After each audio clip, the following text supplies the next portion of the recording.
Hey guys, one word. Wow! So much progress on the new barn and aquatic center here at the Sandy Pines Wildlife Center since my last report at the end of July.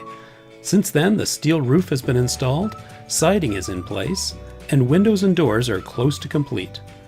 Incredible work by the crew from Ken Tulloch Construction. Thanks, guys. Even the inside is coming together, as you can see here. Hey, there's a trap door. Let's have a look. Aha, a loft. Very cool. Well, I better get out of the way and let these guys get back to work.